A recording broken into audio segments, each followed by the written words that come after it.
BTV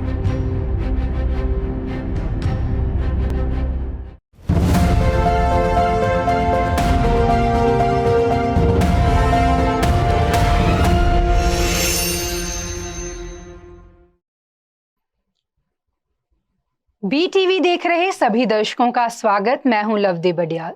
bulletin की शुरुआत करते हैं हेडलाइंस के साथ। संसद में अविश्वास प्रस्ताव पर बहस के तीसरे दिन प्रधानमंत्री नरेंद्र मोदी ने दिया जवाब। मणिपुर के 40 विधायकों ने देश के प्रधानमंत्री नरेंद्र मोदी को लिखी चिट्ठी। राज्यसभा में विशेष अधिकार हनन के नोटिस पर आप के वरिष्ठ नेता राघव चड्ढा ने की प्रेस कॉन्फ्रेंस। महात्मा गांधी के पड़पोते तुषार गांधी ने हिंदूवादी नेता संभाजी भिड़े के खिलाफ FIR कराई दर्ज। संसद में अविश्वास प्रस्ताव पर बहस के तीसरे दिन प्रधानमंत्री नरेंद्र मोदी ने जवाब दिया। प्रधानमंत्री ने कहा कि सभी ने अपने विचार व्यक्त किए हैं। प्रधानमंत्री ने कहा कि देश की जनता ने हमारी सरकार के प्रति बार बार जो विश्वास जताया है, मैं देश के कोटि कोटि नागरिकों का आभार व्यक्त करने के लिए उपस्थित हुआ हूँ। कहते हैं कि भगवान बहुत दयालु है। भगवान की मर्जी होती है कि वो किसी को किसी माध्यम से अपनी इच्छा की पूर्ति करता है। मैं भगवान का आशीर्वाद मानता हूँ कि उन्होंने विपक्ष को सुझाया और वह इस प्रस्ताव को लेकर आए। 2018 में ईश्वर का आशीर्वाद था कि वे अविश्वास प्रस्ताव लाए थे। उस वक्त भी मैंने कहा था कि हमारी सरकार के लिए ये फ्लो टेस्ट नहीं है, ये उन्हीं का फ्लो टेस्ट है। और हुआ भी वही। जब मतदान हुआ तो विपक्ष के पास जितने वोट थे उतने भी जमा नहीं कर पाई। इतना ही नहीं, जब हम सब जनता के पास गए तो जनता ने भी पूरी ताकत के साथ इनके लिए नो कॉन्फिडेंस घोषित कर दिया। चुनाव में NDA को कहीं ज्यादा सीटें मिली। एक तरह से विपक्ष का अविश्वास प्रस्ताव हमारे लिए शुभ होता है। आज देख रहा हूं कि आज आपने तय कर लिया है कि NDA और BJP 2024 के चुनाव में पुराने सारे रिकॉर्ड तोड़कर जनता के आशीर्वाद से वापस आएगी। बता दें कि विपक्ष ने मणिपुर मुद्दे पर 26 जुलाई को केंद्र सरकार के खिलाफ अविश्वास प्रस्ताव लाने का फैसला किया था। अगले दिन यानी 27 जुलाई को लोकसभा अध्यक्ष ने विपक्ष के प्रस्ताव को स्वीकार कर लिया था।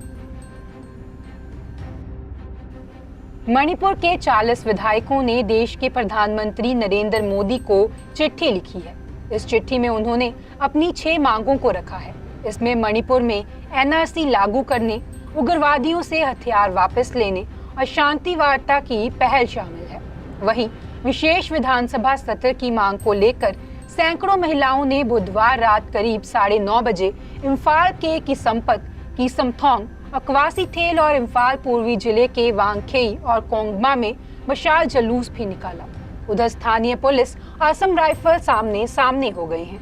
बता दें कि पुलिस ने असम राइफल्स जवानों के खिलाफ 5 अगस्त को FIR भी दर्ज की थी। इसे लेकर असम राइफल्स ने कहा है कि उसने सेना के कमान मुख्यालय के निर्देशों का पालन किया था। असम राइफल्स ने बताया कि उन्हें बफर जोन की गाइडलाइंस को बनाकर रखने के निर्देश मिले थे, जिससे दोनों समुदायों के संघर्ष को रोका जा सके। राज्यसभा से विशेष अधिकार हनन के नोटिस पर आपके वरिष्ठ नेता राघव चड्ढा ने गुरुवार सुबह प्रेस कॉन्फ्रेंस की। इस मौके पर उन्होंने कहा कि भाजपा असत्य को सत्य बनाने में लगी हुई है। मेरे खिलाफ भी ऐसा ही झूठा आरोप लगाया जा रहा है। भाजपा वाले लगातार मेरे खिलाफ दुष्प्रचार कर रहे हैं। राघव ने आगे कहा कि रूल बुक के मुताबिक किसी भी सिलेक्ट कमेटी के लिए कोई भी सांसद किसी का भी नाम प्रस्तावित कर सकता है। इसके लिए ना हस्ताक्षर चाहिए और ना ही किसी की सहमति। राघव ने भाजपा पर निशाना साधते हुए कहा कि मैं भाजपा को चुनौती देता हूं कि वो उस कागज को लेकर आए जिस पर मैंने किसी के हस्ताक्षर किए हैं। राघव आगे बोले कि नियमों के मुताबिक जब भी संसद में कोई बिल आता है तो उसके लिए एक सेलेक्ट कमेटी बनती है।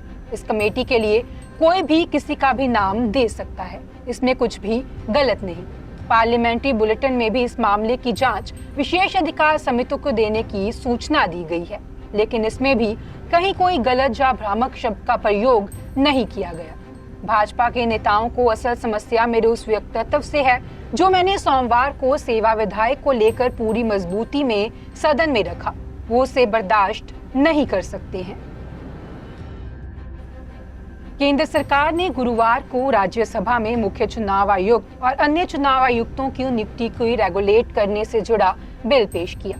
बिल के मुताबिक आयुक्तों की नियुक्ति 3 सदस्यों का पैनल करेगा, जिसमें प्रधानमंत्री, लोकसभा में विपक्ष का नेता और कैबिनेट का एक मंत्री शामिल होगा। राज्यसभा में कांग्रेस, आम आदमी पार्टी सहित अन्य विपक्षी दलों ने इस विधेयक का विरोध किया। विपक्षी दलों ने कहा कि सरकार सुप्रीम कोर्ट की संविधान पीठ के आदेश के खिलाफ बिल लाकर उसे कमजोर कर रही है।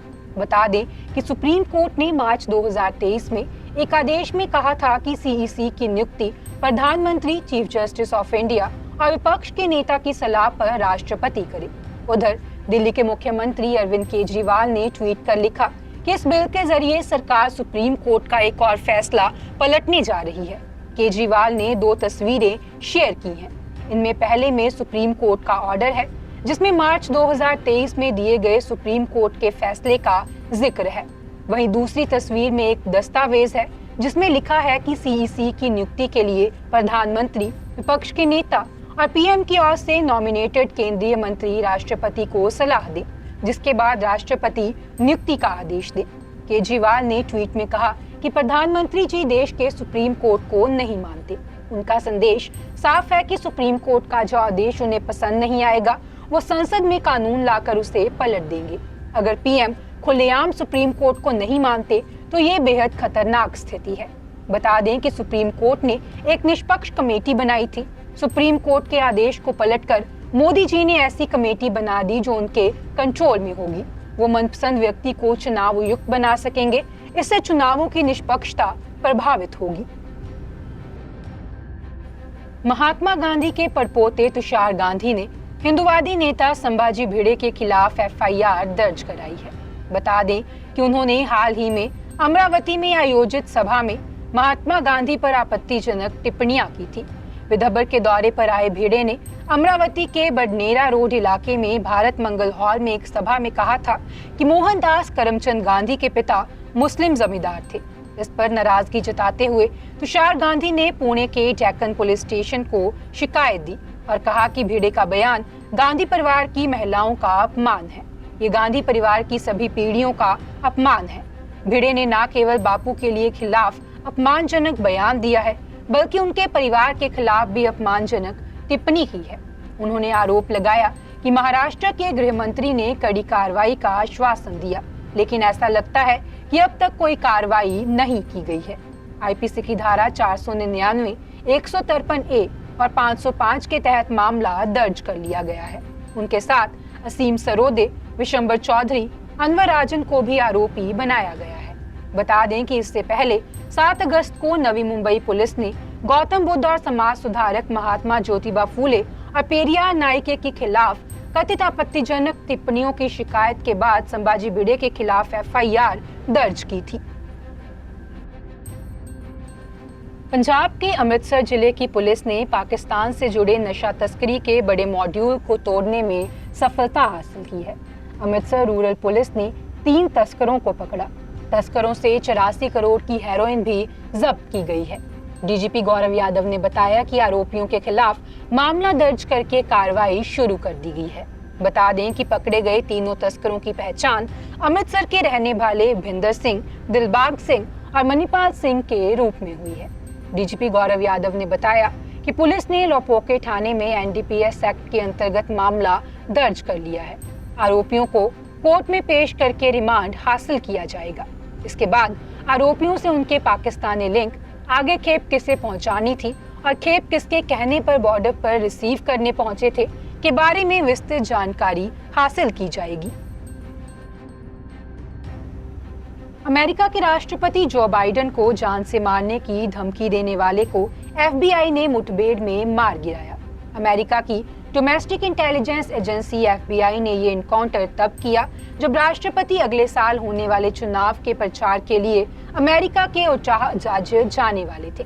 सितंबर 2022 में ओटाह के ही एक व्यक्ति रॉबर्ट स्टर्न ने बाइडेन और उपराष्ट्रपति कमला हैरिस को मारने की धमकी दी थी।